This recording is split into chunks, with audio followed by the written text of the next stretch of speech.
And welcome into Half the Distance Live, your every Sunday night barroom commentary podcast. As always, we're brought to you by our utter hatred for almost every commentary out there, with the exception of one, Aaron Andrews. Guys, we've said this since 2020. Put her in the booth. Put her in the booth. And we'll be remiss not to also say that this all started because of our hatred for one Joseph Buck. He is just the worst. Fuck that guy. Fuck him.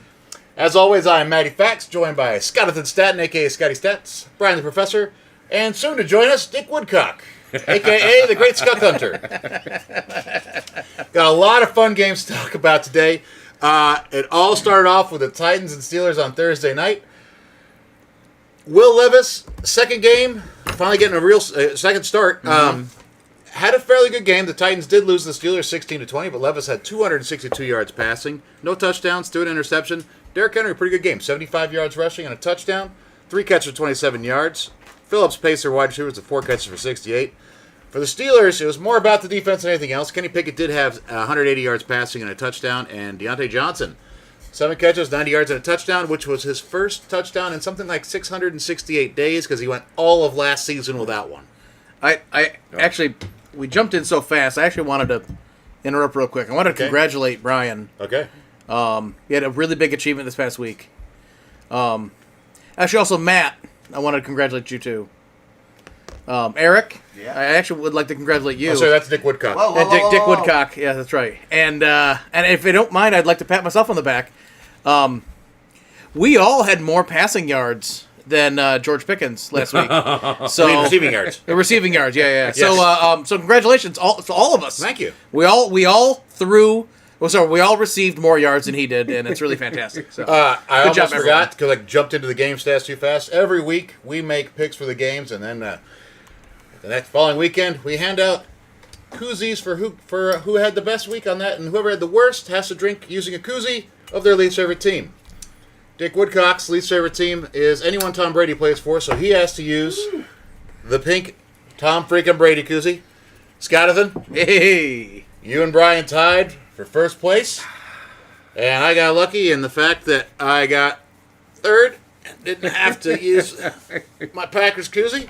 I am drinking a Peeper Pale Ale by the Maine Brewing Company. Oh. It is a fantastic beer. it's a top 5 for me. Maine Brewing Company, you are not a sponsor, but you could be. Feel free to send the check. Or just free beer. I'll drive and pick it up. Make it up. You know, that's absolutely correct. I'll take a case of this beer alone.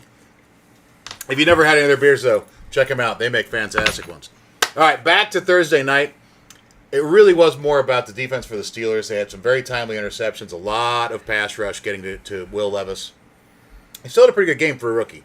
Yeah. He throws a much better pass than I thought he would, One especially pick, for a guy who not uses bad. mayonnaise in his coffee and eats his bananas with the peel on. However, in the end, to me, this was more about the defense that showed up for the Steelers. Their offense, I talked about it last week. Matt Canada calls a very blah kind of offensive game, if you will. You're making it sound too exciting. I am, because his offense is boring as fuck to watch. They also got lucky with this because George Pickens should have had a touchdown. Mm-hmm. Had plenty of room to get his right leg down, just Didn't do decided it wasn't worth it. Yep. Still not sure what the hell's going through his head. For the Titans, they're not going to be good this year. And it's a shame for Derrick Henry that this is happening. They're what I'm going to guess is probably his last couple really good or more viable seasons in the NFL. The style that he plays, I mean, he's obviously the biggest running back out there. He's the most physical running back out there. But that also means that he's putting himself in those positions to hit someone to get another yard Absolutely. instead of step out of bounds. Yep.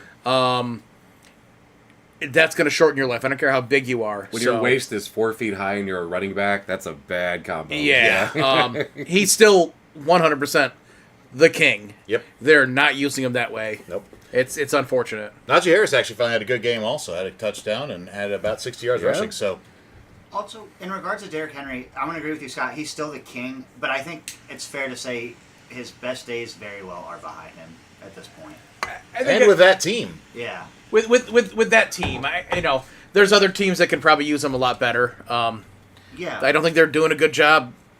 especially with the quarterbacks that they've had,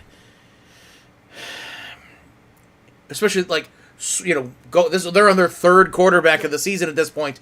You should be using one of your absolute best weapons. Yeah. Will Levis had a fantastic game. When he came out last week, 4 touchdowns. Yep. Hell yeah, man! You can't beat 3 that. of them to DeAndre Hopkins. He was kind of a right. He was well covered this week. They were not going to let him beat them. Right. But okay, so great. Change it up. Yep. Use Derrick Henry. Yep. Right. Yep. Get those yards that way, especially against the Steelers. He's the kind of guy who can push through that defensive line. But I don't know I'm just a guy in a garage. What the fuck do I know? Fair point.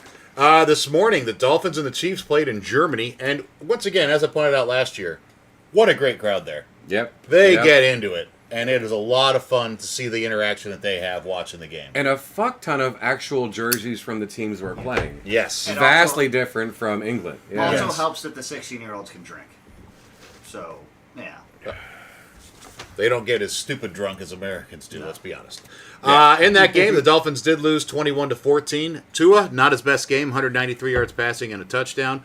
Mostert had a pretty nice game in the end, 85 yards rushing and a touchdown. Tyreek Hill only 8 catches, 62 yards, but he had a very bad fumble near the end of the half that really cost him a chance to get into the game until the fourth quarter. Yep. For the Chiefs, they didn't have to do a whole lot. Mahomes only had 185 yards passing and 2 touchdowns. The leading receiver was Gray with 3 for 34. Kelsey only had 3 catches for 14 yards. And Pacheco paced him with 66. But their defense really is Against stepping that up. offense? Damn. Yeah. Yeah. And for the Dolphins, they still haven't beaten a team with a winning record. Fuck, really? Oh, Yeah. jeez. So I don't know what is happening with them when they go against a team with a winning record. If they're just, with the skill players they have, they can just beat up on the teams that are slightly worse. And these other teams are just that much better that they can handle them a little more. Possibly. Two of my favorite moments from that game. One of them, I really like the fact that Gray is becoming an integral part of their offense for the Chiefs. It just obviously Kelsey is incredible, but to not have to rely on him for everything, that makes it really dangerous.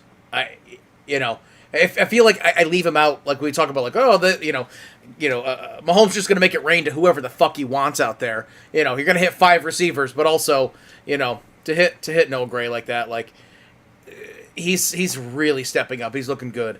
The other was the fact that Andy Reid let his stomach get booped a couple times by Tyreek Hill when they met before the game. Tyreek came up behind him, booped him a couple times in the stomach. Got the triple Pillsbury going on. It was nice. I liked it. Good moment. Good moment. Yeah. Hilarious. The first of the early games today in the United States was my Bears, unfortunately traveling to New Orleans to lose 24-17.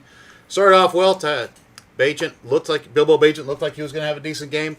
Ended with 220 yards passing, but he threw 2 touchdowns and 3 interceptions and had a fumble. Johnson Foreman paced him with 83 yards rushing. Darnell Mooney actually led him with receiving for 5 catches for 82 yards. DJ Moore had a pretty good game, but also had a fumble. For the Saints, Carr, 211 yards passing and 2 touchdowns. Hill was actually their leading rusher with 52 yards. And Chris Olave finally had a game. 6 catches, 46 yards, and a touchdown. In the end, this was about the turnovers. The Saints defense stepped up, were able to really take advantage of the rookie and the mistakes that he made. It was a bit too much to overcome, and at this point, the Bears really do need to get Fields back, because even the mistakes he makes of holding onto the ball too long, things of that sort, what he gives them as a dynamic playmaker is just a bit more than Bagent has to offer.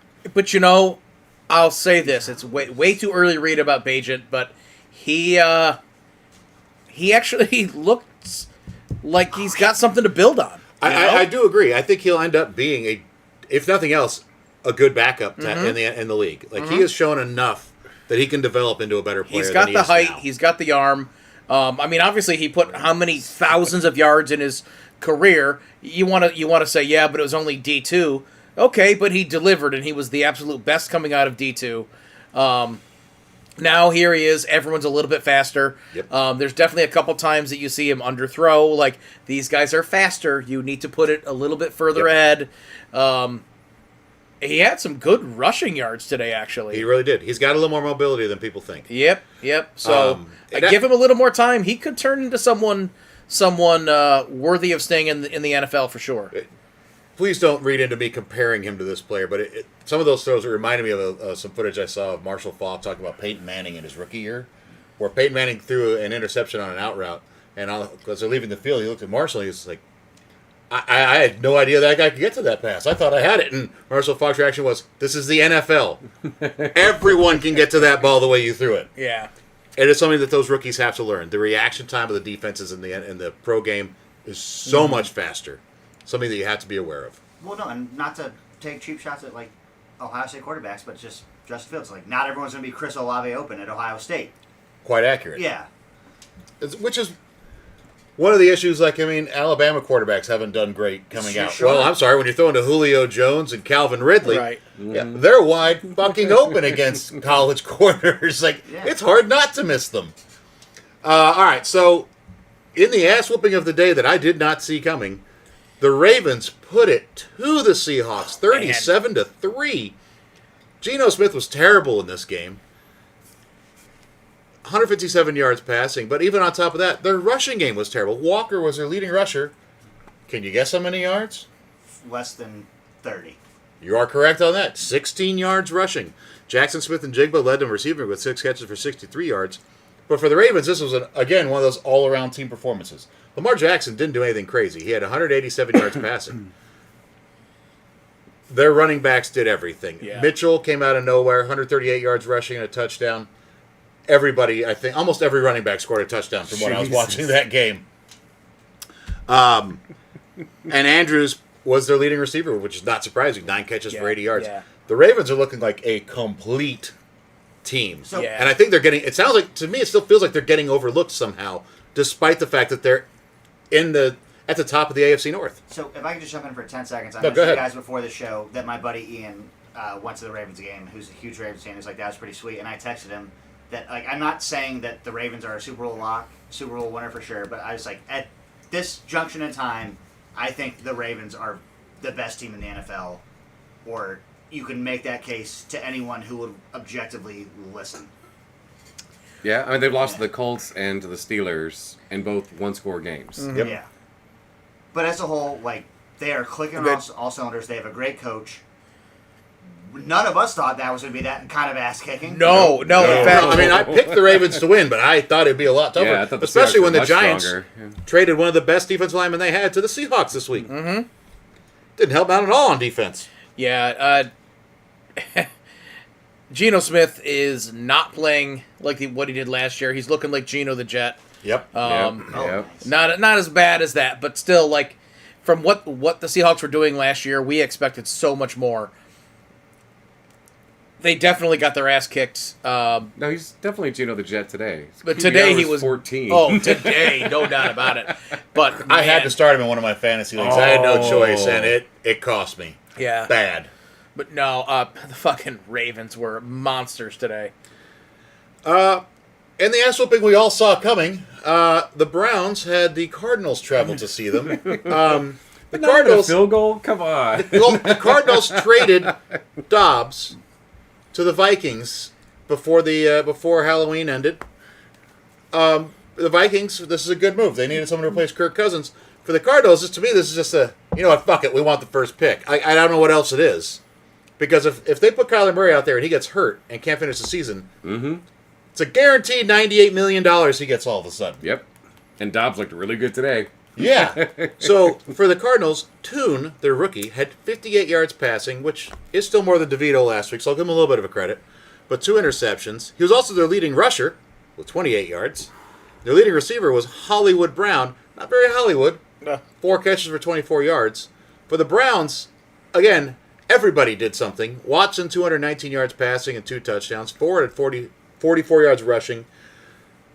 Kareem Hunt had a touchdown run. Amari Cooper, 5 catches for 139 and a touchdown.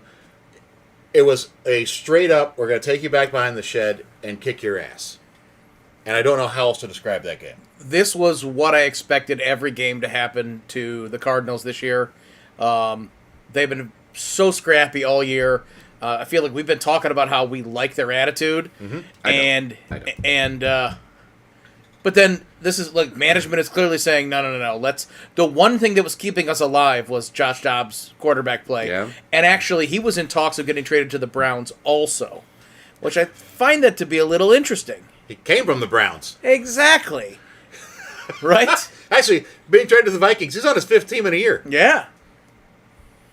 And he somehow... we'll get into the game that he played today. I hope but- the Cards don't win another game all season long. And still don't get the first pick. That's what I hope. Oh, it's very possible. I don't care because their one win would still be against the Cowboys. Yeah, I forget. I always forget that you really hate the Cowboys, and that was their win. Although that is kind of interesting in some regards, because if you have been watching football as long as I have, and Brian and Scott, you remember when there was a different number of divisions and a different breakdown of divisions Yep, in the yep. NFL, and that was back when the Cards were actually playing against the Cowboys, the Giants, Yep. the Eagles. You know, back when they were back in that division. So I think it was the NFC East that they were a part of. So Makes sense, obviously. yes, Arizona. And it doesn't even make any sense when you go back to them being in St. Louis. Right, Like it still right. doesn't make any Yeah. sense here. So not much of a game to watch unless you're a Browns fan. In which case, I hope you didn't get too drunk and you're enjoying yourself today. What I'm going to go ahead and call one of the 2 games. Well, I don't know, 3 games a day. There was 3 really good games. The Bucks went to Houston and took on the Texans. Oh, It was 39 to 37 Texans. That doesn't even begin to say how exciting this game was. In the last minute, Baker Mayfield, who on the game threw for 265 and 2 touchdowns, drove him down the field. They got the lead. Rashad White for the game had 73 yards rushing and 2 touchdowns. Mike Evans was their leading receiver with 4 catches for 87 yards. But the story was on the other side because with less than a minute left, C.J. Stroud drove the Texans down for the winning touchdown with 6 seconds left. He finished with 470 yards, which was the most ever Yep. by a rookie quarterback in a single game. And good for him. 5 touchdowns, which tied the record for rookies in a single game. He had no help on the ground. Devin Singletary was their leading rusher with 26 yards, but he had Noah Brown catching 6 for 153 and a touchdown. And then his tight end, Dalton Schultz, who was with the Cowboys last year, 10 catches, 130 yards, and a touchdown. And oh, by the way, they did this without their kicker in the second half because Kaimi Fairbairn got hurt. So Ogun Bayale, I don't even know if I'm pronouncing that, or Good for Bawale, comes in, backup running back. He does their kicking. Actually kicked a field goal for him. Yep. And it's an amazing game to watch.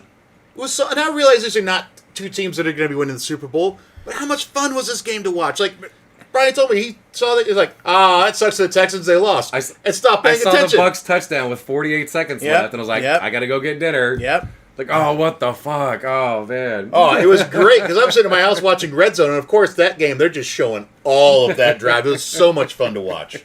And who would think Houston versus Tampa might be the most compelling game of the day? Oh, exactly. Yeah. No Yeah, I one thought would've it'd be called one of those that. ones where I go, well, this game happened. That's what I'm saying. But we've been loving what the Buccaneers have been doing this year.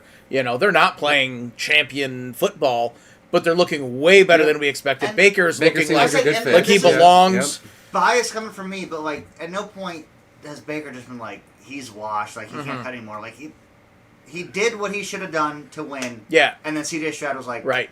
hold my nuts. Yeah, Like, right. Sorry, son. I need you to take this jock strap for a second. You know, like, damn. You know what it's like to be a number 2 pick in quarterback? Let me show you. Yeah, you know, I mean, we'll get into the Panthers game, but right now, boy, it's looking like the Panthers really fucked up not taking C.J. Stroud number 1 overall. Now, I also realize the wide receivers for the Texans, greater sign than the Panthers wide receivers. Also the coaching. I'm gonna have to agree. D'Amico Ryans yeah, has got that yeah. defense. No, they didn't slow down the Bucks very well today, but he's got that team believing, Yeah. and he's really done a good job of leadership. Well, I think it was a good carryover from Lovey. So, like, I think so. Like, I he agree. built a good team environment. Lovey you know? had that team believing they were And going knowing to win Houston, regardless. They'll fire him at the end of the season. No, They better if they not. if They they better fire not. him after this, first of all, I'd be done with them because they'd be having 3 coaches they're still paying at Yeah. that point. But he would get snatched up immediately. Oh, yeah. Yeah. If not as a head coach, as a defensive coordinator. He was Yeah. that good of a defensive coordinator in San Francisco. So, yeah, I can't say enough about how the Texans played today. Like, Stroud, I did not see this coming from him coming out. Ohio State quarterbacks traditionally have not done well in the pros. But also, to say that he should have been taken over Bryce Young, that's more about what's going on in Carolina than it is quarterback to quarterback. And we play that game every year after the draft. Exactly. Yeah. Right. All right. The next game of the day. The Vikings traveled to Atlanta to take on the Falcons. God. With a healthy Kirk Cousins. They right? They had Hall, a rookie fifth rounder out of BYU, start the game. He gets knocked out in the first quarter with a concussion. So Josh Dobbs, who's been on the team for all of 4 days, if he knew all the names of the guys in the huddle, I would be shocked. There's no way. And he comes out, and listen, it was a little rough to start out with. He finished with 158 yards passing, 2 touchdowns, 66 yards rushing, and a touchdown. Alexander Madison led them in rushing with 44. I'm sorry, Dobbs led him with 66 yards. Yeah. Madison led the running backs with 44. Hawkinson had 7 catches with 69 yards. For the Falcons, Heineke looked a lot better than Ritter. He was pretty good. 268, a touchdown interception. Bijan led their team with 51 yards rushing. And Jonnu Smith, not the tight end I would have picked to have 5 catches for 100 yards and a touchdown off of that team. Nope. But there we are. And with this one, again, it's in the last minute. Dobbs drives them with 14 seconds left. Gwynn scores the go-ahead touchdown. This game was fantastic to watch. I was having a conversation earlier, and because our friend Steve is a Panthers fan and playing the Colts, and he was bitching about Gardner Minshew, and I was like, Gardner Minshew might be like one of the best backups out there, and then it hit me. Now Josh Dobbs is the best backup playing right now. Maybe. No, that's Deshaun Watson. Nice. Yeah, what Dobbs has been doing. This is really impressive. Now, don't get me wrong.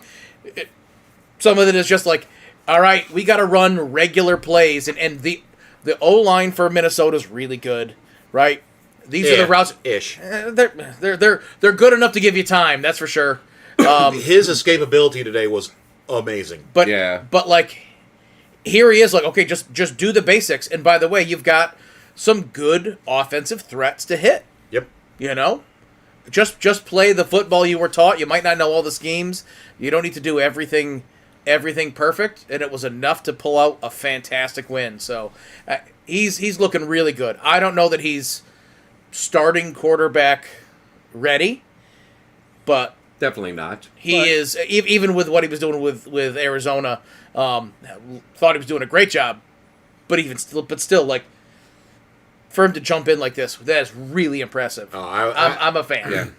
Also, he has a degree in aerospace engineering, which I just find fascinating. That's also. cool. Nice. Yeah. So not a dumb man, which you can't be when you have 4 days to pick up a playbook True. and you're just thrust True. into the game. I don't want to overlook Heineke though. Like this, I think this is kind of He had showing a good game. he should have been the He starter really for did. most of this season over Ritter. What Heineke last year with the Commanders, I thought he was doing a fine job. Yep. And the fact that they were like, no, we're gonna get rid of him Yep. for Howell. Like, I don't know that Howell is any better. Like, Heineke was at least there and consistent. Like, I thought he was doing a fine job there. I mean, I think Howell's doing pretty well. Given the situation, like he's developing a good, relationship with his receiving core. He's definitely had a couple big weeks, that's But- for sure. like, just to we're gonna give up Heineke. Yeah, I don't right, get that. Yeah. Also, Sam Howell has no help from his O-line. Oh yeah, no, it's, Not at all. Like, that man runs none. for his life every game. Yeah. Yeah. In a game that was basically, that happened. The Green Bay Packers had the Rams come to visit them. Matt Stafford did not start today, and the Packers, it was an ass whooping. Packers 20, Rams 3. Rippon started for the Rams, had 130 yards passing, 1 interception. Royce Freeman, former 4th-round pick by the Denver Broncos, led their team with rushing with 32 yards, and Cooper Kupp was their leading receiver with 2 catches for 48 yards. For the Pack, they did just what they needed. Love had 228 yards passing and a touchdown. Aaron Jones, 73 yards rushing and a touchdown.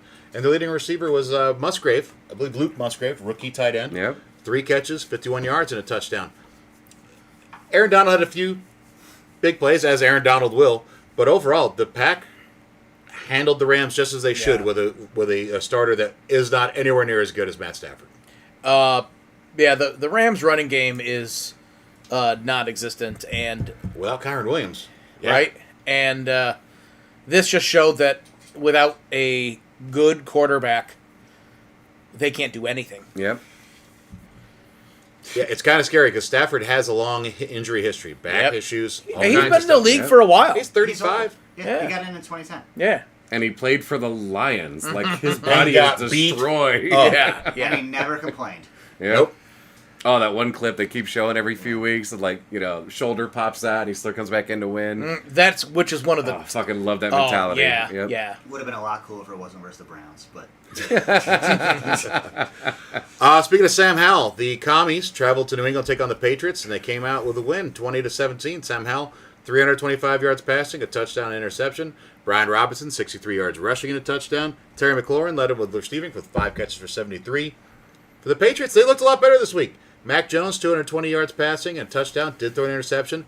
Ramondre Stevenson broke a long run, ended with 87 yards rushing and a touchdown. And Douglas was their leading receiver with 5 for 55. This is with the Commies having traded Sweat and Young. Young, yeah. respectively, one to the Bears, one to the other to the 49ers this week. So they still have 2 monster defensive tackles, but this was out there 2 great defensive ends they had. Yeah. Pretty impressive, I thought. I mean, is that going to be helpful to the Patriots? Yes. Was that what allowed the Patriots to look a little bit better on offense? Probably. But for them to put up that offense, and the Commies are so weird. The games that they just lose in an embarrassing fashion, Like to the Bears. and then the games 40 to that 20. and the games that they win in incredible fashion. They're such an odd Well, and then the team. games that they play so well against, like they truly, when you look at a lot of the, like they have a lot of very interesting pieces, but they gave the Eagles in Yeah, those 2 last games week. everything Yes. the Eagles could Yeah. handle. Yeah. And I don't know if it's just the Eagles just Oh, yeah, always play like- kind of rough against yeah, the Commies. twice. Yeah. Like, I don't know. Like I'd have to go back. I'm not a big enough Eagles fan to know. But I'm sure there's some of that, though. It's like, you It is a rivalry. You want to beat a rival, you Yeah. know? I got a quick Eagles fun fact. Prior to tonight, Dak was 8-3 versus them in his career. That's kind of surprising. Right? That is kind of surprising. 8-4 as of tonight. Yeah. It helps Yeah. when now I'm forgetting the name. Their second overall pick they took at quarterback a few years ago. That's basically out of the league Carson. now. Carson Wentz. It helps when Carson Wentz is your quarterback. Because I remember watching one of those games when they God, were playing yeah. the Cowboys, and we were literally like, throw it. Oh my God, he is bearing. He just crushed you. Like he held onto the ball so long in games against Dallas. It was almost unfair. Although I don't even think that was Dak playing. I think that was the guy that's a backup for your team now, the Nooch. No, Danucci. Danucci. But overall, yeah, Sam Howell, he goes out and he plays hard. He- and he man- is running for his life behind that offensive He line. is, and then he just sends that ball.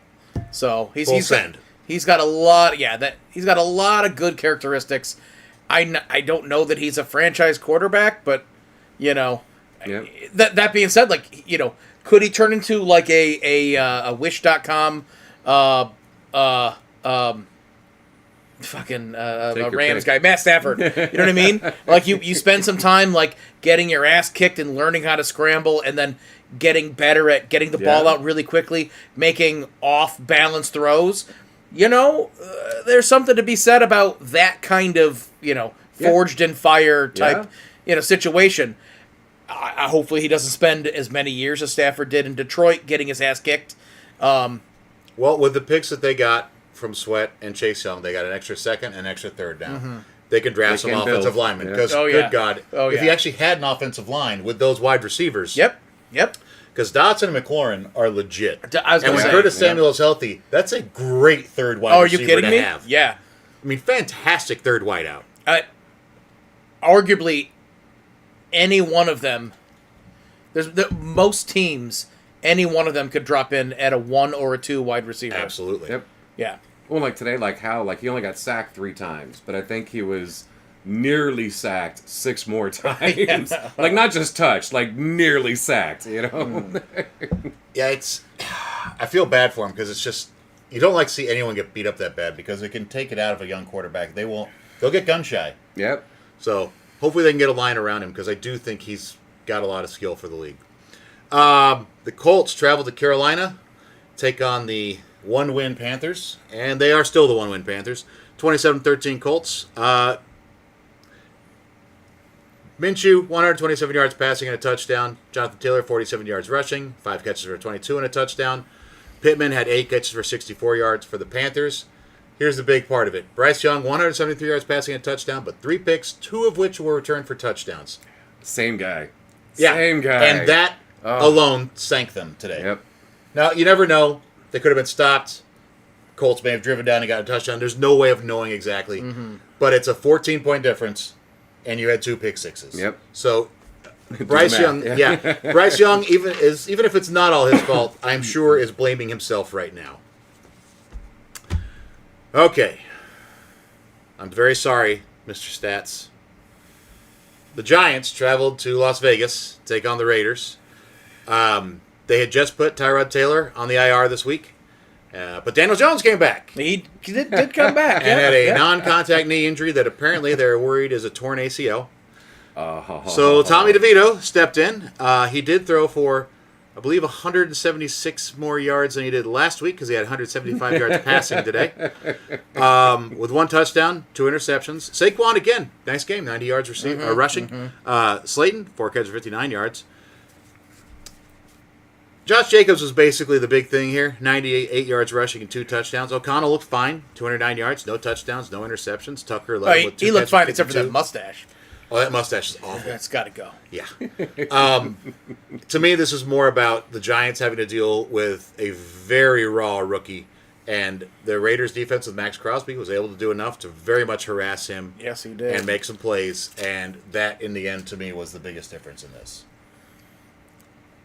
Yeah. Also, how happy did that locker room look after McDaniels got fired?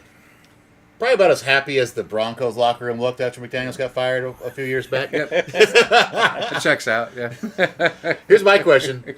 How many weeks until he gets hired on as like an offensive assistant with the Patriots again?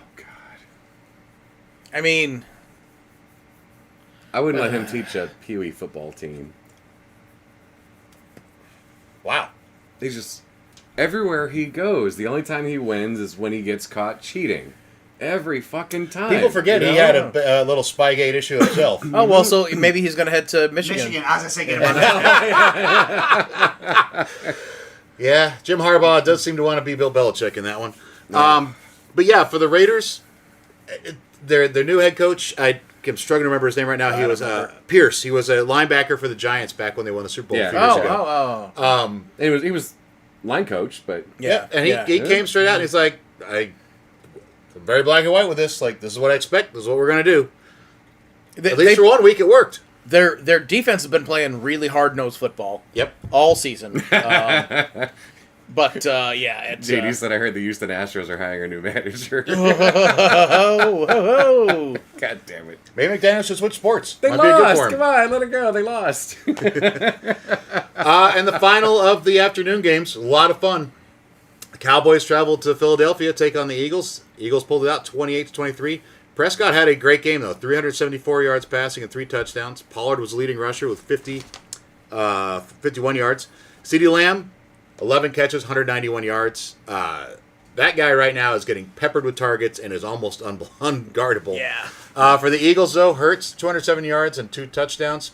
Another 36 yards rushing and a touchdown. There was a little worry at one point of the game. He took a little hit to the knee, hobbled off at the end of the half, came back, played pretty strong. It looked like a cramp to me. Like when he kind of...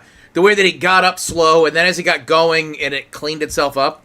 And then he didn't even leave the field. He stood right there, and then he went right back out. I'm thinking that it was a cramp, so hopefully it wasn't, not that it couldn't be something was minor, that could turn into something major later on, but hopefully it was just a cramp for him. That's what it looked like to me. Sadly, A.J. Brown's streak of over 125 yards receiving ends at 6 games. It was a record. But he had 7 catches for 66 yards and a touchdown. Their defensive line at the end of the game came through. Jalen Carter and everybody else on that defensive line got some good pressure on Forced fumble. Yeah. CeeDee Lamb one. Right. That was such a great ending to the game. It really was. That's a defensive stop when you're absolutely in the red zone like that. It's just that's good football. I don't care which side of the Well, first of all, fuck the Cowboys, obviously. obviously, But For my friends in Texas, You know, you need to understand. I mean, I live in New York, and nobody likes the Cowboys. right. up And there. The ones that do are not well looked upon. right, and all. I mean, as a Giants fan, anyone else in the NFC East, fuck them also. But like, I can appreciate a really, really good end to a football game like that, and the Eagles that have, as much as they've been winning, they've got a good record. They also don't seem complete all the time. And Dallas is kind of doing the same thing. Their defense really keeps them in the game. Yeah, both of them. But both of these teams are playoff teams and scary in the playoffs I'll at tell this you point. what, there so- was one really funny play near the end of the game where the Eagles did one of their little pushes for a yard, and one of the Cowboys defensive players was on top of the pile, and it looked like he was crowd surfing. As the whole pile moved, he's just rolling back while he's lying on top of everybody. It was really hilarious to see. Yeah. Channeling And it was Ray- Micah Parsons, too, which is why it was kind of like, Oh, what the that's hell? That's how you take them out of the play. Yeah, that's how you do it. You just roll them right down the field on your shoulders. So that was the game so far today. We're now into the Sunday night game, watching the Bills and the Bengals. Hopefully being a very fun one. Bengals already have one touchdown. JD did bring up a good point. Oh, for those of you that are listening on the podcast, we do live stream this on YouTube every Sunday night, 8 o'clock Eastern Time. We have our chat board up, so if you have an interest, check it out on Sunday nights. We like to interact with the people on the chat board, and one of the people that does this pretty often is JD. And he pointed out that the Eagles have the bye, and they come back, and they'll be playing Monday Night Football against The Chiefs. Oh man, they got a rough schedule. Chiefs, Bills, Yep. Niners, Cowboys. Yep. That's Fuck. we're going to learn a lot about the Eagles in the next. And then they month. cruise at the end. Yeah, Seahawks, Giants, Cards, Giants. that's pretty nice. And I don't even know when the last time was that the Eagles and the Chiefs played, other than the Super Bowl. I don't remember the last regular season one, but Yeah, it didn't happen very often. Hey, so, Joey, yeah. when's the last time they played in the regular yeah, season? Andy Reid going for another revenge game. True. Don't get me wrong. I understand why the Eagles let him go. It was time for a bit of a change. 2021 in Philly, loss. Beat you There we down, go. There you go. All right, so that is the end of the games, and we are now going to go into what we like to call the UNFL. On NFL, things happen outside of professional football, and we're here to talk about whatever I feel like. Poured myself a nice little treat that Brian actually brought back from a trip to Nashville he took. It's a Nashville Barrel Company. It's a straight rye whiskey. Nashville Barrel does some really, really incredible whiskey blends. So Nashville Barrel, not a sponsor, but you could be. Send the check. Send the check. Or a case of Or your product. Absolutely. 'cause My God. Their stuff is so So good. we will pour ourselves out for money or for booze. So I want to start this off with a bit of a quiz because the Texas Rangers did just win the World Series. The Strangers beat the D-Bags, if I remember correctly. That's correct. And I'm sorry, I'm having some mic problems right now. so with that, there is one Major League Sports franchise from Texas that does not have a championship. I know what it is. Ever? It's the Texans. Ever. Yeah. Texas. Of course it That's is, right. yeah. That's right. You know it's not That's right. the Spurs or the Rockets. That's right. Yep. And yeah. So It's not jump the Stros. Nope. Cheated Jump- their way to it. jump into the NBA. Well, the first one.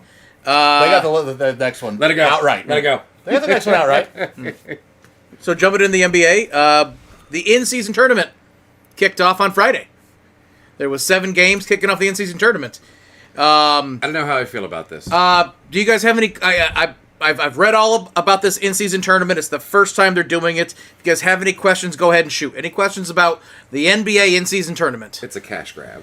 I have a question. Yeah. Have they gotten rid of rest games this early in the season yet? Oh, no. I'm only accepting questions about the in-season tournament. Yeah. What is the point of it? At the end, the person who the team that wins it, what do they get for it? I don't know. Any other questions? Yes. Explain it to How me. many teams are in it? Because this is news to me. I think it's Explain, 100 grand. explain what the in-season For the tournament is. team. Yes. I can't do that either. Okay. Okay. Oh, any oh, other? so Does it have you know any nothing about bearing the on the in-season. standings whatsoever? I don't think so. Any other questions? It does. Because they're actual games. So yeah, all right. But if you get bounced from it earlier, you end up playing an extra set of games at the very end of the season. So, but ultimately, they're still all worked into the regular season. there's actually no real Every game actually counts. Yeah, yeah. There's no real. It's a cash grab. They're trying to make sell yeah. more shit and more. So this is the merchandise. limited amount that I know about it. It's all it's Fuck, I'm already bored. Is there any soccer? it's actually Preseason kind of baseball. based. Is hockey on? 152 days. Pitchers and catchers report. It's actually kind of based Is off there the way professional that lacrosse I can watch? No, the season's over. it's based They're off for of what soccer's doing, because they do have some What soccer? European soccer Ah. mid-season tournaments. That's kind of a regular thing. There's no real value for it, except there is extra money for it. And I'll say this: the money that gets thrown at the teams that win off the coaching squad is really nice. Like, some of the coaches, like the assistant coaches, they're getting like an extra like $300K.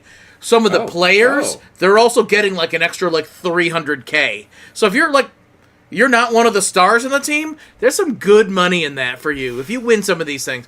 But it really needs a little bit more juice to it. To me, like, if you're going to win this in-season tournament, which, by the way, it's not every Friday that they're doing it, but like it's like set days for like there's like a lot of little over a month. Fridays, and then they drop another day in there.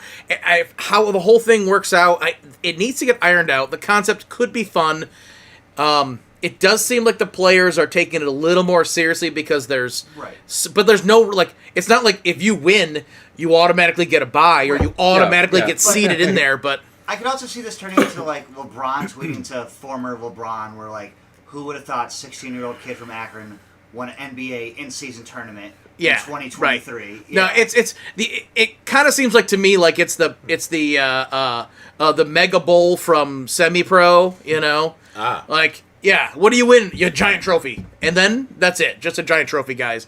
But we'll see you here tomorrow for more regular season games. Thank you very much. So, Or it's a way to try to convince players not to sit out games. I think so. And there's definitely a little bit more of that going on.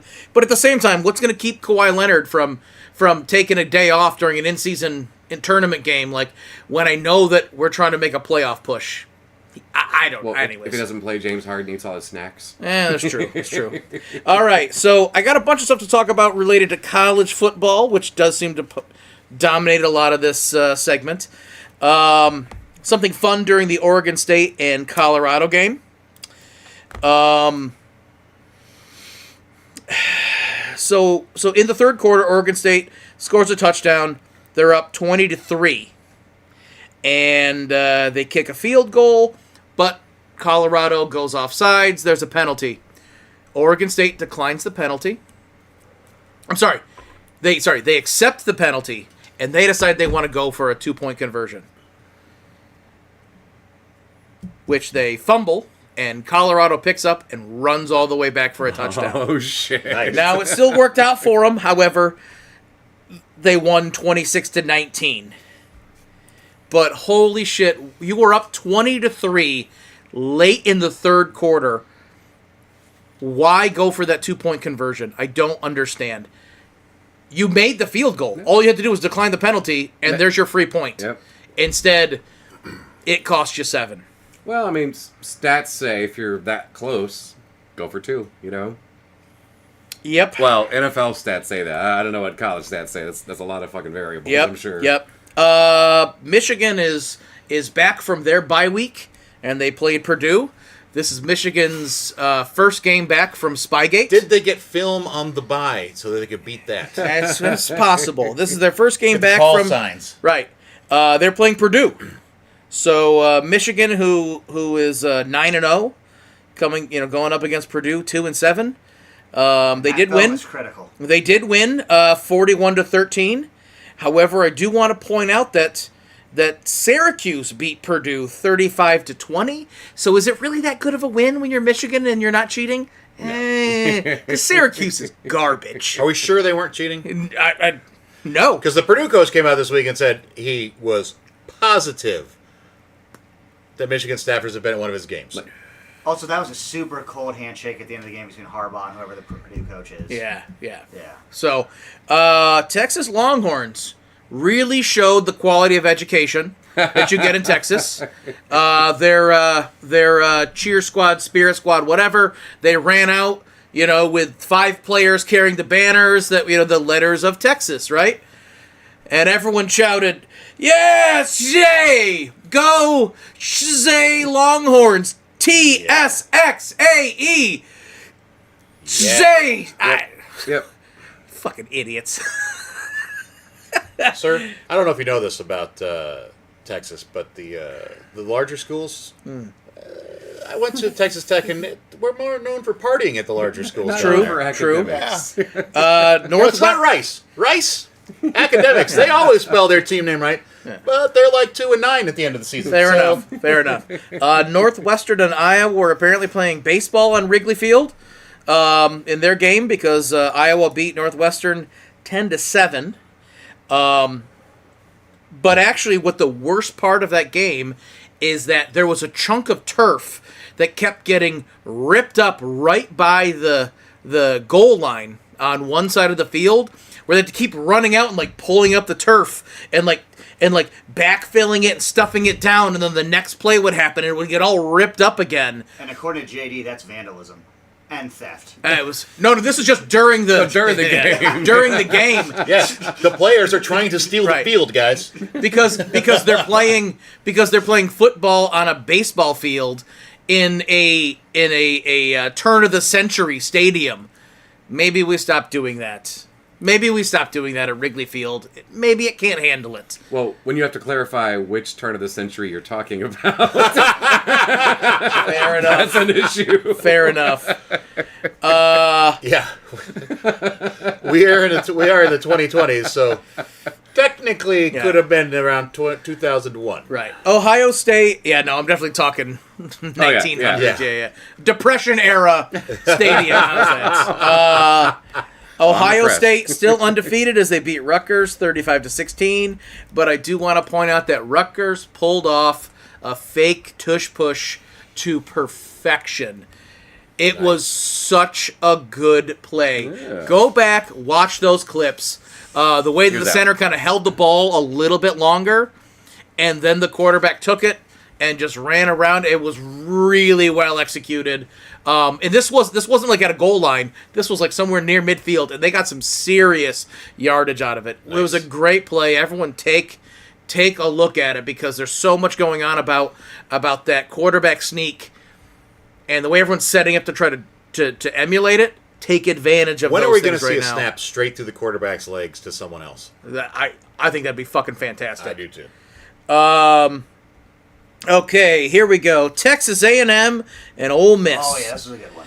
38-35. Ole Miss pulls it out. But there was a moment where one of the A&M linemen,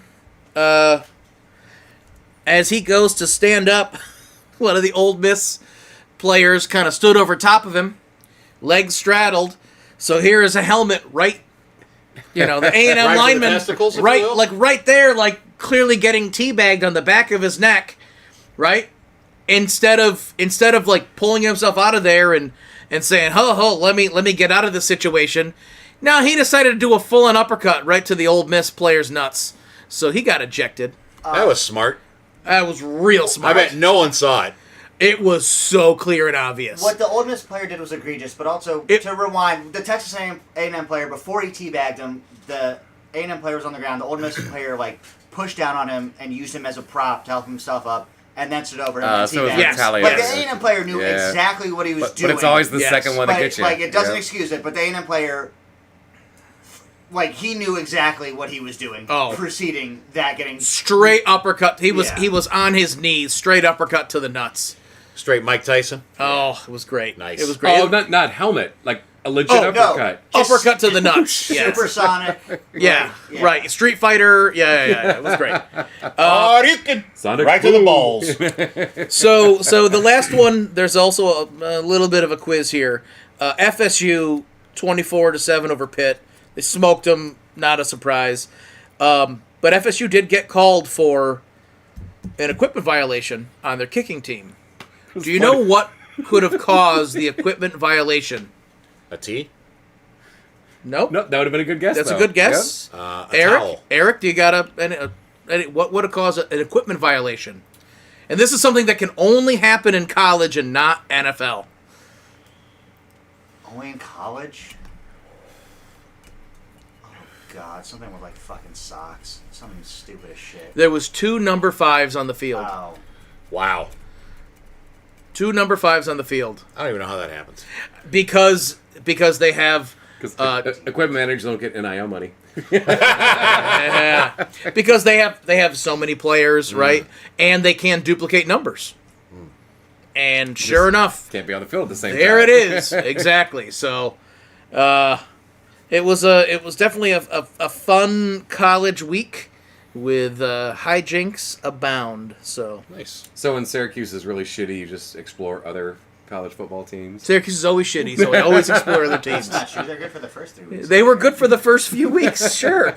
Sure, they beat Purdue almost as badly as Michigan beat Purdue, so we're, yeah, absolutely. Okay. Well, we also like to do our just the worst of the week. Would anyone like to start? My just the worst is I got to watch almost no football today because I was winterizing my boat and I didn't know how to do that. So You can pay people. I don't want to do that. I mean, I have a boat. I should kind of fucking learn how it works. You know? That's fair. Okay. This doesn't have to do with the NFL, but Oklahoma football, just the worst. 2 in a row. You did lose the Bedlam, didn't you? Well, it's extra just the worst because this is the last, like, real bedlam and that they're both in the Big 12. And I think the next time they're going to play is in 3 years. I might be wrong, but it just... I don't know how you guys feel about it. I kind of hate all the just... like, all the conferences ceasing to be as we know them. Yep. And so many great rivalries are going, and I know it's biased because I'm an Oklahoma fan, but just like, that was the last Bedlam, and it sucks that OU lost, and it sucked that that wasn't a night game because that is always such a great game, and they played it at fucking 3 in the afternoon. So that is just not just the worst. Okay. I like it. I don't really. I mean, I'm still lamenting over how bad Syracuse is just falling apart in their season. But I can't really call that just the worst because it's Syracuse football and it really hasn't been that great in a while. So In a while. Since the 50s. Yeah, Jesus. Roundabouts. No. 90s. Oh, yeah. Yeah. Donovan Yeah. McNabb. Yeah. Marvin Harrison went there. Yeah. Qadri Ismail. Rocket Ismail's brother played there. All right. For me, I've got a couple. Number one is the Raiders. Now, I realize with Gruden, when they signed him to a 10-year, $100 million contract, they didn't realize that the NFL was going to find emails that showed that he was a racist piece of shit, basically. But McDaniels... I'm sure they had an idea. McDaniels, after the fiasco that was his career as the head coach for the Broncos, to have signed him to a massive contract, I thought that was dumb to begin with. But they are now paying those two $85 million not to coach their team. And this is with their owner. If you have not ever seen a picture of the man, I suggest you look it up. Because he's paying $85 million to them not to coach his team, yet he's still paying somebody also to cut his hair so it looks like, as Brian once said, someone took a Lego hairpiece and just stuck it on his head. And he also unironically said P.F. Chang's is his favorite restaurant. Yeah. Which That's I'm not second. knocking P.F. Chang's, but... But when you're making that kind of money as an owner, maybe you... And go- you live in Vegas. Yeah. Well, when you're hated, like Andy Reid is like McDonald's is the best, but it's like, hey Andy, yeah, you know. Yeah. Davis makes more cuts against coaches than his barber does on his bangs. My just the worst. So now this is a little bit biased because I am a Bears fan, but it was more to the point of how a lot of these talking heads on sports shows will say something just to get clicks. The commies traded Sweat and Young this week. Young was traded to the 49ers for a third-round pick. Sweat was for a second-round pick to the Bears. And everyone was blasting the Bears for what they said was overpaying for Sweat. Yes, Young has more potential as a pass rusher. Also has had a massive knee injury. Has missed the majority of 2 seasons. Sweat has missed games because he had a broken jaw. That was it. They also said they overpaid by using a second-round pick. And I also realized that last year, that Chase Claypool pick trade, that's kind of because it was a second-round pick, became the 32nd pick in the draft, and that I'll give him a D- that And the only reason they're not getting an F is because they did get somehow a draft pick back from the Dolphins when they traded Chase Claypool away from their team. Mm-hmm. However, to say that they overpaid with a second round pick, there's two trades that I found that are somewhat similar. A few years ago, in 2018, Frank Clark was traded from the Seahawks to the Chiefs. The Chiefs gave the Seahawks a 2019 first-round pick, a 2020 second-round pick, and a 2019 third-round pick swap with them. There's also, last year, the Broncos traded Bradley Chubb to the Dolphins for a first-round pick, a fourth-round pick, and Chase Edmonds. Now, there is a difference in games played, which does make these numbers kind of equal out a bit in some ways. But Montez Sweat has played 67 games. Bradley Chubb has played 49 games. Frank Clark has played 62 games. Montez Sweat has 35.5 career sacks. Bradley Chubb has 26 career sacks. Frank Clark has 35 career sacks. Montez Sweat has 81 quarterback hits. Chubb 53. Frank Clark 72. Sweat has 47 tackles for loss. Bradley Chubb 33. Frank Clark 35. Sweat has 9 forced fumbles. Bradley Chubb has 6 forced fumbles. Frank Clark has 8 forced fumbles. Montez Sweat is also considered to be the far better run defender out of the two defensive ends that were traded. They then also signed Sweat to a 4-year contract extension to where this is not a rental. They're actually going to keep him. There's no way the 49ers can keep Chase Young. Right. They don't have the cap space. This is a one-season rental to help out their defense. Now, I realize that the Bears are not a good team this year. But this is the type of trade you need to make your team better. You're not going to get a defensive end of that caliber in the second round. And if you hit the free agent market, you'd be paying more for him, contract-wise. The amount of vitriol that was thrown at the Bears over this trade, I simply did not understand. They're getting a player that improves their defense, sign him to an extension, and now have a piece to help build around to create a better team. And a defensive end is the kind of player that you just drop in, right? Yes, there's defensive schemes to learn, but even still, Hey, it's 3rd and 10. Get to the quarterback. yeah, Stay in your lane. So much of it is really about just their pure talent. Okay, if you don't, there's still a lot to learn, no doubt about it. But just the ability to read every one of those players, be the smarter and stronger person, the faster person, that is a huge part of the DE game. Yep. So you can plug and play those types of guys, and when you get someone like Sweat, and you can sign him to a contract and say, yeah, he's going to be an absolute anchor for our defense for the next 4 years. Yep, great. And you gave up a second-round pick. There's plenty to discuss about why maybe you would rather keep that pick, but you know what he is right now. Exactly. There's no gambling on it, and it's not like you're trying to make a decision because, like, well, we just need a couple of pieces. They need every fucking piece. The Bears need every piece, and if he can be one of the showcases of the defense, you need that. Yep. Because that's gonna make other free agents say, I am willing to sign with that team because I would like to be on that defense. Exactly. He's going to make me look better. It also means that with their 2 very high draft picks they're going to have in the first round at this point, edge rusher is no longer something they have to worry about drafting with that. Exactly. So I just thought that the talking heads went a little overboard with it, and for me, we're just the worst this week. I do have one issue with that I just looked up.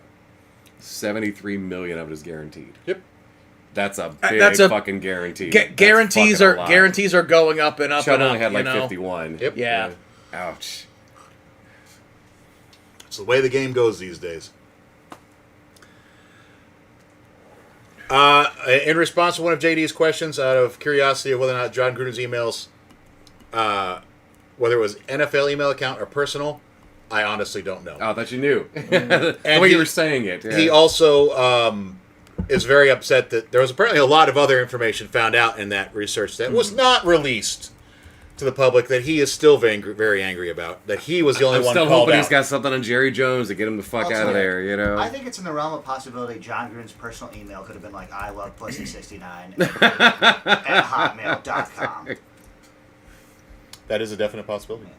All right, why would you put my email out there like that? There we go. Ridiculous. So that is just the worst for this week. We now need Squeak Streaks. Yeah, so hell must have frozen over because I got one of these right. Nice. So 3 years in last- running. Sun shines on a dog's ass every now and then, even sir. a blind squirrel finds a nut. So, Exactly. I predicted that the Colts would score over 20, which they have done for every game thus far this season. They did. They have the Patriots next week. I don't see why that wouldn't continue. That's not my streak, obviously, but I just would like to build on that. So put me down for Colts over 20 versus the Pats. For my streak this week that I'm thinking also will carry into next week, obviously. Last 4 games, the Ravens 4 weeks ago played the Titans. They had 129 yards on the ground. 3 weeks ago, they played the Lions. They had 146 yards on the ground. 2 weeks ago, they played the Cardinals, 129 again. Today versus the Seahawks, Matt alluded to it. They did whatever they wanted on the ground. 298. They have the Browns this upcoming week. That's a better defense, but I still think they will get over 125 on the ground. That is my streak going into this upcoming week.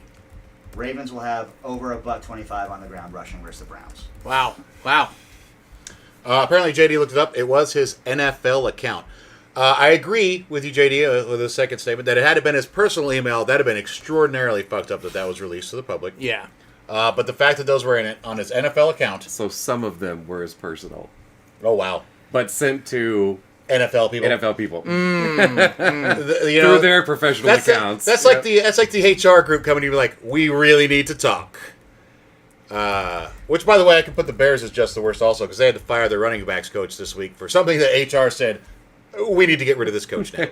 Second assistant coach we've had to fire this season. And we still don't know what was going on with, With our defensive coordinator. No one knows. Yeah. So, Eberflus is probably gone at the end of the season. Those are 2 of his personal picks Jesus knows. to bring on. So, Eberflus is probably not going to survive the season. And the way that he had the team playing last year, it kind of seemed like he had a system that he was building towards. There's been a lot of issues here. I'm not so sure that it was his system more than it is they just don't have the talent there. There is definitely a lack of talent. And it's one of those things that kind of sucks where you're like, you could almost see where he was taking the team, and with all of the picks that they have coming up, can you give it one more year? But they dump so fast. What nowadays, have you done for me lately? Is the attitude so often. So that sucks NFL for him. stands for not for long when you're having that kind of It's season. 100%. Yeah. All right, so we now get into our picks for next week because we love to do things way too early. Way too early. Next week starts with a barn burner on Thursday night. Massive implications for the draft, where the Panthers travel to Chicago to take on the Bears. I truly hope Justin Fields is back so we can start to figure out if they're going to draft a quarterback with their first pick or not. I hope he's not. I want to see the most comedic football game of all time. Yes. Honestly, this is the first time I thought a Thursday night game should be flexed. And they They don't. Thursdays. No. So, whatever they have scheduled, that's what all of us have to deal with. So, yes, the Panthers, Bryce Young, number 1 overall pick, travel to the Bears to take on either Bilbo Badgett and the Bears or Justin Fields. So I do want to say that even if the Bears get the number 1 pick, I think the best thing that they should do is trade it away because they can do so much more with that. I don't think Fields is the problem. I want to put that out there. Surround him with other talent and let him do what you hired him to do because I do think that he's capable. That being said, I'm going to pick the Bears in this game, regardless of who starts at quarterback. Even with 2 picks, I think Badgett can put enough points on the board over the Panthers.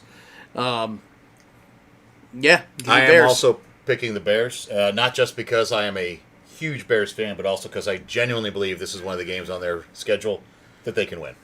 Yep. Agree.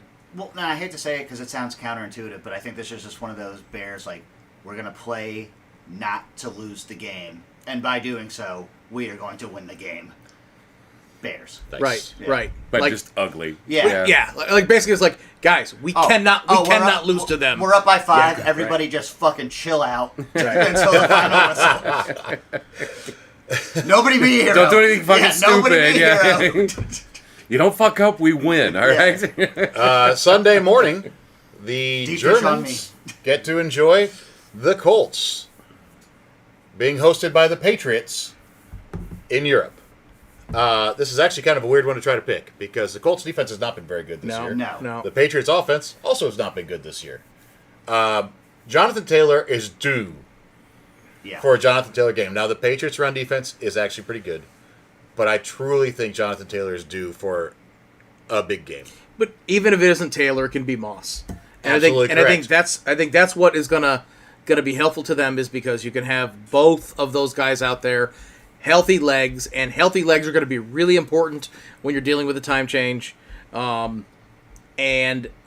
the problem there is Gardner Minshew likes to fucking throw the ball. Yes, he does. He likes to put it up the field when you've got one of the best running backs in the game, and then one of the best up and coming running backs in the game right there for you. If he uses them properly, Colts take it. That's gonna be my pick as Colts. That being said, Belichick still is one of the best minds in the game, and don't count him out. It's not like he doesn't have... Reminder, Stevenson finally had a fucking game, and he's a great running back who's been Misused this season, in my savagely opinion. misused. Like the fact, You know. last year he was getting all kinds of passes and he was great in the pass game. And What are they doing? right, and you got Zeke out there that like you can use both of them. Yep.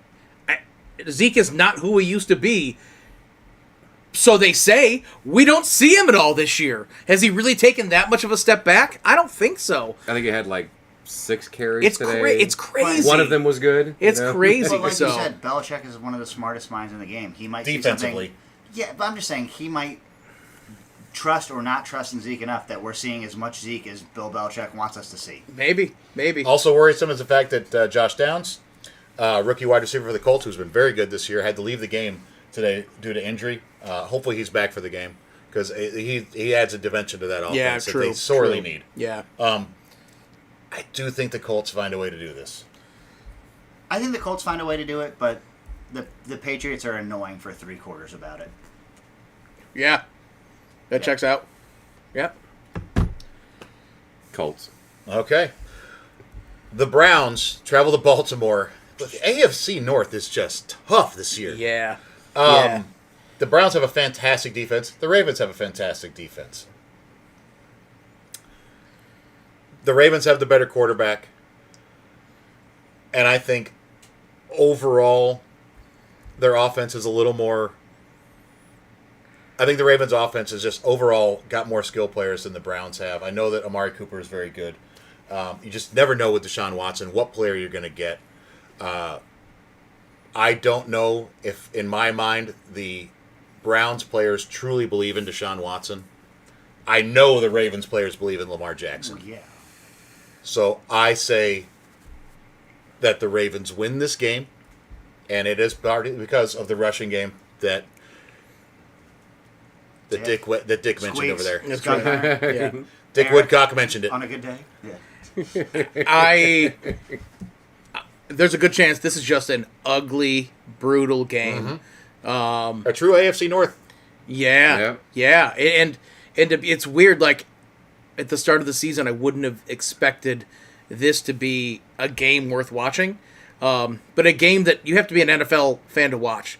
If it ends up being just that kind of defensive, Like hard 17 nose, to 14. ooh, absolutely, Pure AFC North game. But Right. you're assuming 4 touchdowns? Yeah.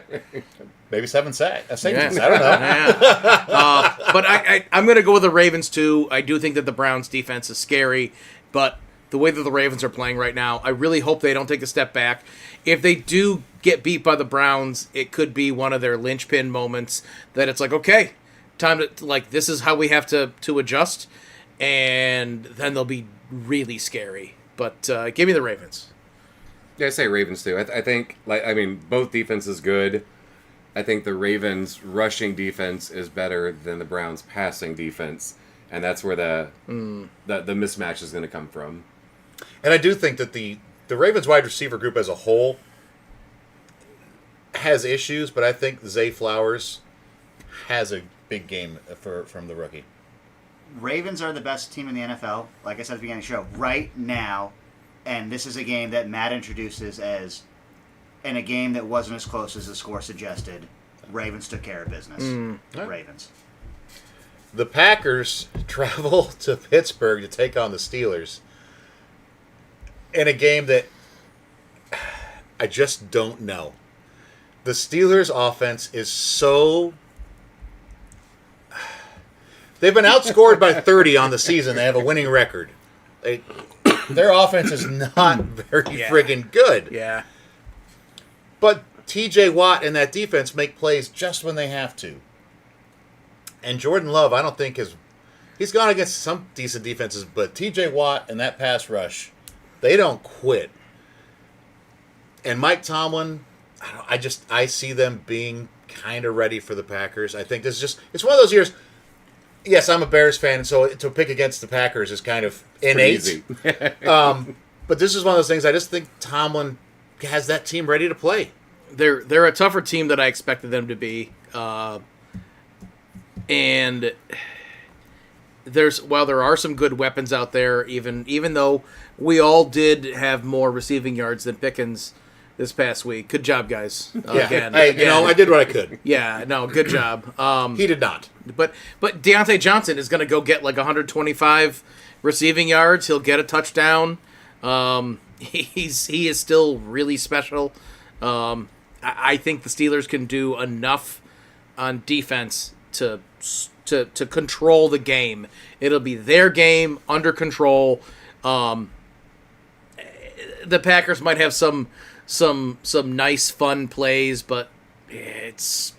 And I kind of see Najee as almost like a mini. Like Derrick Henry is like the abominable snowman. Like once it gets cold, you don't want to top that man. Yeah. And Najee Harris, for some reason, like last year too, once it got cold, he was a different player. And I'm not saying Packers players don't know how to play in the cold. Don't get me wrong here.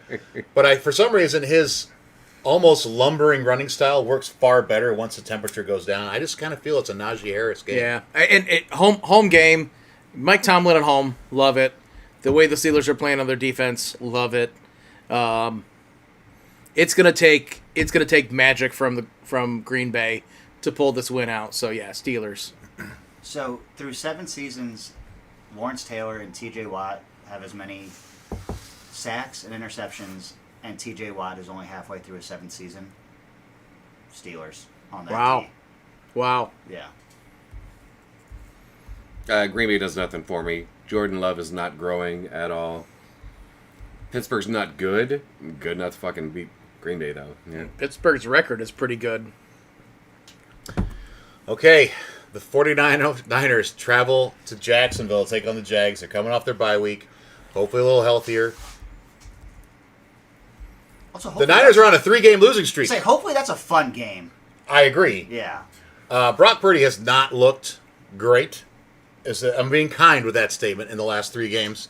The Jags look like a complete fucking team. Mm-hmm. Their defense plays well. They've got playmakers in the wideouts. They have Evan Ingram at tight end. Trevor Lawrence is really starting. Like, he's not having to dominate the games because of how much talent is around him. Yep. It's so hard to pick against the 49ers. But I'm going to. I'm going to say, I'm watch going me. to. Watch me. I am going to pick the Jags to put the 49ers to 4 straight losses, and I'm kind of mind blown that I'm saying that. Hey, so my coin flip on that is And it's a home game for Jags. Jags at home. Exactly. That is my one. My coin flip moment was, yep, it's because it's home game for Jags. I don't know if Debo's back or not. I think he's still out. As of now, he's still listed as out, but it's I don't really know the extent of his injury, to be honest. So, it's definitely a get-right game for 49ers, and it could be just a fucking ass-whooping, but I don't know. The Jags are just kind of fun to root for right now, and They that's are. what I want to do. Here's the thing, though. It could also be the moment where the 49ers, have their locker room meeting and say, what the fuck do we need to do? Yep. And Chase Young and Bosa, opposite ends. That's a tough pass rush. Jeez, are you Yep. kidding me? Ugh. But the Jags have enough on their running ability. Oh, Etienne has been dominant this year. Yeah. Dominant. In the past 5 weeks, I feel like there hasn't been a really good reason to pick against the Jags. Like, I don't have a ton of conviction behind that. I just put me down for the Jags. Jags across the board almost, huh? Okay. I'm saying Almost. I'm saying San Fran. I think I like the Jags. They're definitely the team that's playing better. That's what I'm saying, Better like- record. I think the bye weeks for both of them are gonna hurt the Jags and really help the Niners, because the Jags are mostly kind of a younger, fresher kind of, and you get that momentum build, and that's really good, especially when you have a young, good quarterback. Whereas the Niners, like, no, we need a break because we're fucking falling apart. We're hurting already. Like instead of the 19ers, we might be watching the 39ers. Maybe a little bit Right? closer at least. Yeah, you not know? quite the 49ers yet. Too many injuries still, but oh, that was a bad pick there thrown by Josh Allen. Okay. See, that's why all the broadcasters pick Cincinnati to win. Okay. The Josh Allen with Saints. a bad pick? Never. The Saints. He's got a little Favre in him. The Saints travel to Minnesota. Listen, Josh Dobbs looked fantastic today, and one of the things that the Saints seem to have a problem with is a quarterback. I heard in an interview, like the way they put it was annoying mobile quarterbacks get at them more, like not like the Lamar Jackson going to go sprint, but because of the size of their defensive ends and everything, the guys who can just keep plays alive, like Dobbs can be an issue for them. And they're going to be riding high after this win. But I still think the Saints have enough with all the weapons they have. And with Dobbs still trying to learn the playbook, I think that the Saints will be ready. And I think the Saints win that game. Dobbs going off instinct was pretty impressive today. Now you've got another week to try to learn the playbook, and it's enough to kind of question, I would have normally done this, but this is how the play is. You can, maybe get in your head a little bit. Hopefully not. Hopefully he shows up and gets me all the points I need for Jordan Addison and T.J. Hawkinson. There you go. On the fantasy squad. But Justin Jefferson should be. I think he has another week. I think before he's he got can another come back. week, exactly. I think he's got another week. And that's a big change. That's a big difference. 100%.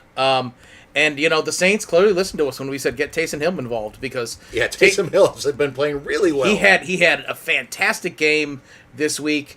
He threw the ball again. He did. He got a touch. I mean, granted, they also put him in to do, like those perfect options They on the always goal do. line. Sure, but where it's that's like, what they do. And you can't beat that option. Like Taysom Hill, yep, he can throw the ball accurate, and also run it in if he needs to.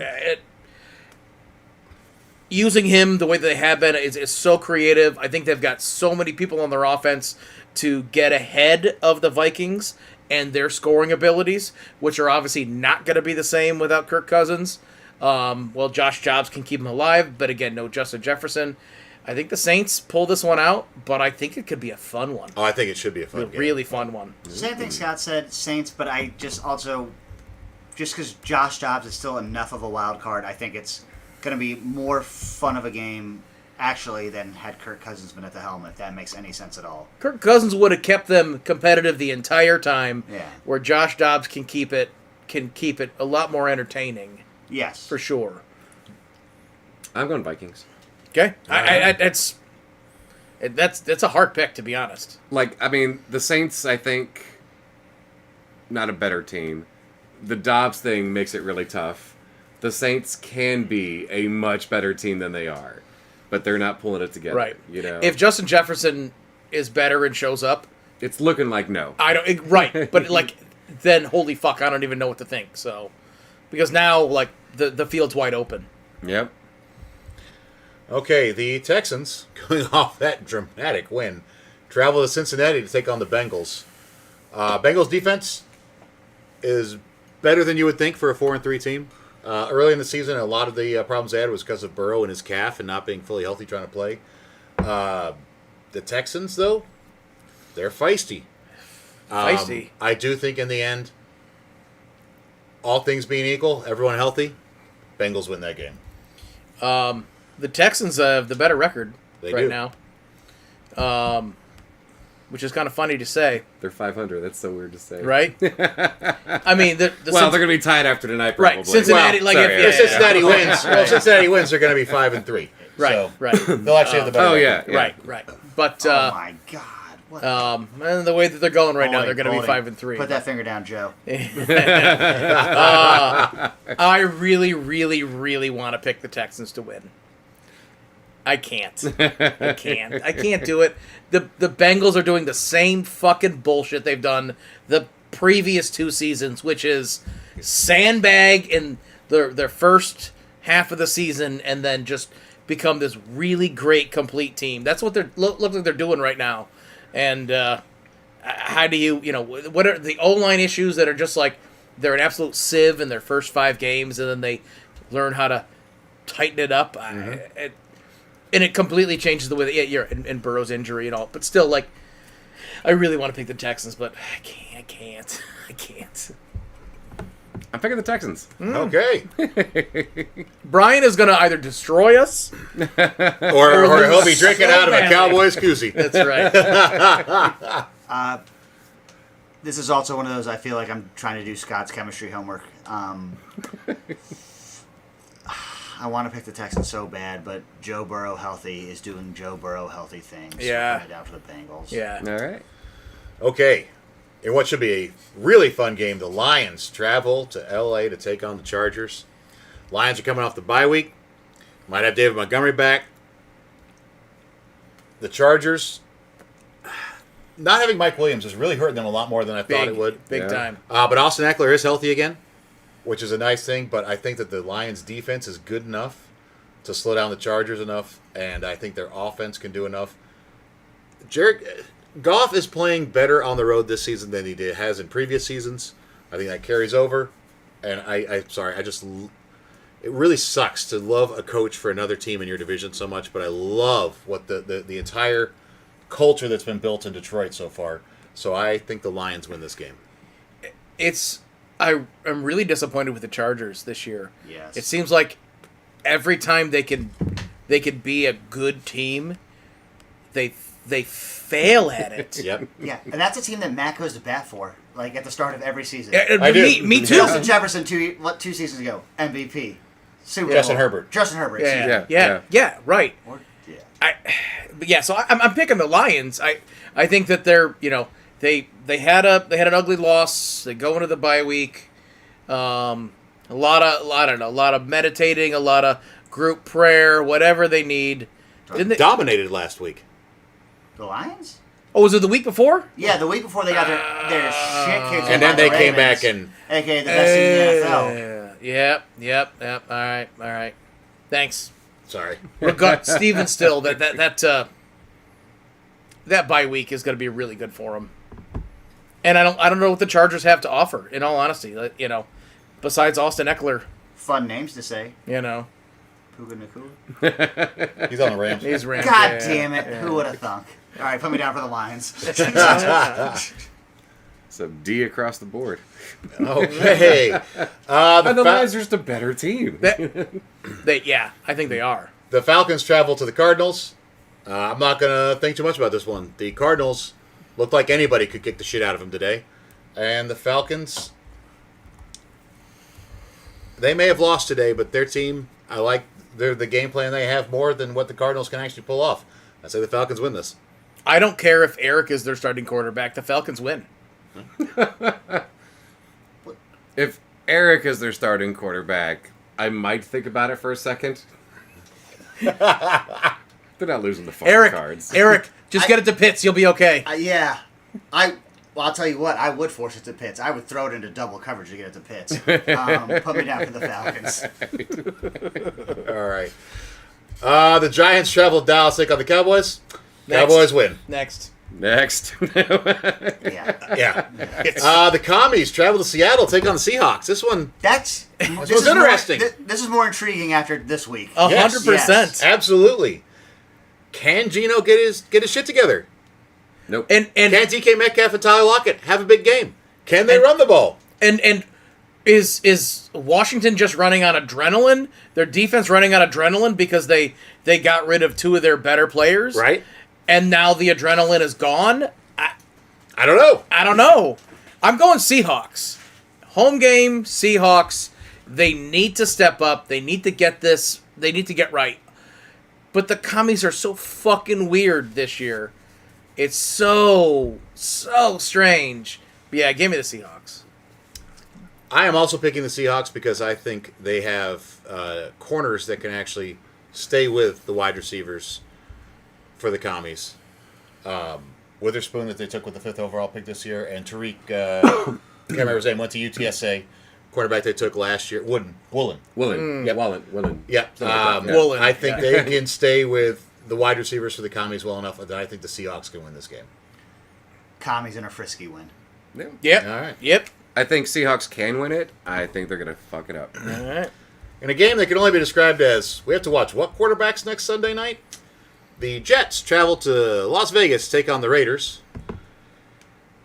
Neither one of these offenses are what I would consider Snuck in there. very good, really. Flag on the play, though. Holding. I think the Jets pull this one out against the Raiders. I think their defense has enough. I think Breece Hall can have a very good game. And Zach Wilson, if he can just not fucking throw interceptions, they can win the game. I think the Raiders are gonna force interceptions, and that it's the Raiders defense that's gonna win it for them. Josh Jacobs is gonna have another good game, and yeah, give me Raiders. Raiders, because they're still shotgunning beers after McDaniel's departure, and they're still so happy. And Max Crosby does Max Crosby things. Bada bing, bada boom. I think as long as there isn't a Sex and the City conference in Vegas, then New York will win. That Zach Wilson All won't those beat moms, this all the, All right, Monday night. The new stepmom. Oh, you missed Tennessee and Tampa Bay. Oh, shit, I'm sorry. Tennessee and Tampa Bay. A game I'm definitely not going to watch. Tampa Bay's going to be very angry after this week. The Titans don't have enough that they can do. Tampa Bay wins. That's going to be my thought process, too. Yeah, no, I also put the Bucks. Yeah, Their defense especially is going to be furious after this week. And their defense has good players on it. Yep. And to be run trade at the end like that? Yeah. Oh, Yeah. man. yeah. Give me the Bucks for sure. Bucks. And then Monday night, the Professor's Broncos travel to Buffalo to take on the Bills. The Broncos defense is better than the stats would say because of that 70 burger that got laid on them by Miami. 70 burger. Yeah. The Bills are going to be reeling from their loss tonight. Yep. They're going to be It's furious. not even fucking halftime yet. And, yeah, because of that, I say the Bills win. You were sad an hour and a half ago. What are you I'm talking sad about? now. You were sad before I'll kickoff. only sad in an hour and a half. For right now, fuck Scott. I say the Bills get back on the right side of the wins Yeah. and beat the Broncos next week. Yeah, but I do think that the Broncos force an interception on Josh force. Allen. Give Josh Allen the ball, he'll throw an interception. So Brett Allen over there, he's playing drunk sometimes. Yeah, So. 100%. Yeah, The Bills, but like, in just a shitty, sloppy, Giants-esque win. Yeah. So I would normally think whoever's playing Denver is going to win. Yeah. And I have no illusions about their last win against Kansas City. None What are whatsoever. you talking about? Best team in the league. But Broncos. Buffalo is so goddamn inconsistent. Like, they just fucking are. I think they could lose at any given week Oh, to for almost sure. anyone. they can win at the same percentage Yeah, that they yeah, can lose. yeah. Right Like- now, that's exactly the way they're playing. So I'm picking the Broncos. Fuck it. You know? All right. I'm disappointed the Bills didn't try to find someone at the trade deadline. Well, And- and they I'm sure- signed Leonard Fournette. Playoff Lenny. They did. They But like, did. that and- wasn't what they. I mean, Lombardi Lenny. having a season running back helps, but But by that's the not what way, they needed. Yeah. did you see the clip of him showing up to practice He is not out of shape. with absolute No. booty shorts on and quads that popped like you've never seen before? Jesus Christ! He's in shape. Yeah, he looked like he was going to be like in a Mr. Buns competition in Key West.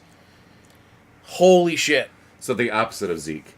He's not Fat Thor, is what we're saying. Yeah. All right. Is that everybody's pick on that game? Yeah. Yeah. Okay, those are our picks for next week. As always, way too early, but we half-ass everything. It's what we do.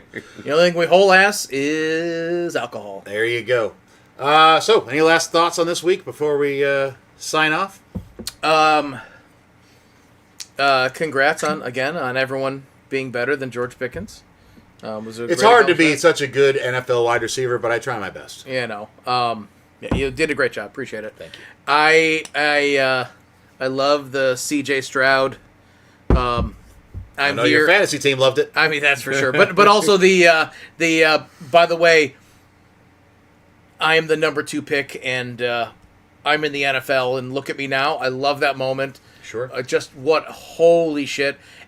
On top of that, just being a great game at the same time, that is the best script, I think, so far this season. Absolutely. Yep. It was a great one. No, nothing insane.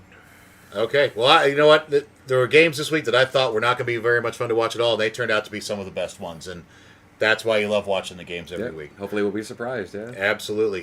Cannot wait for Thursday night. Hopefully my Bears going to win. I'll be working, so I won't be able to watch it. So hopefully I get to go home and rewatch a very good win.